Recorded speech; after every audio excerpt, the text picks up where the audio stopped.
Fetch it up. All right, so Ellis, the one thing I wanted to talk just a little bit about is force fetching. You know, in my opinion and a lot of others, and I believe that you agree on it, this is essential to make sure the dog is properly force fetched. And I've seen a lot of people that run through it a lot faster than they should.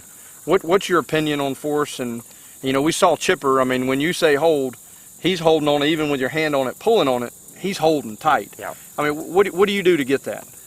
Well, what you have to do with that is just, that's the reason it's called force fetching, is if the dog releases it too early, there's different methods of what you can do.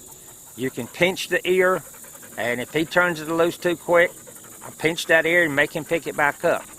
And then there's the toe method, where there's a string around the toe and it goes back around the leg, and you can actually pull that toe. Some trainers prefer the toe method, right, and some the pinch of the ear method. Yep. That on Chipper, I use the ear, and like I say, it's some dogs is quicker than others.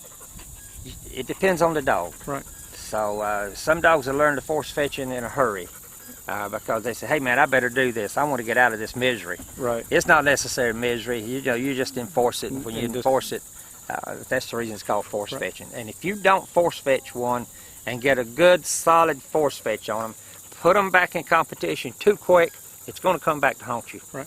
Because in the HRC, at a season level and a finish level, the dog has to deliver to hand, correct? Has to deliver to hand. And so to deliver to hand, when the dog comes back up at heel, you have to be able to take the bird from the dog's mouth. Take the bird from the dog's mouth, yes, okay, sir. So if it drops the bird at your feet, you're not necessarily going to fail the test, but the dog's got to pick it back up. Dog's got to pick it up and give it to you. Right. And if you pick the bird up yourself, you're done? You're done. Right. Well, thanks for that tip on force fetching. Yeah.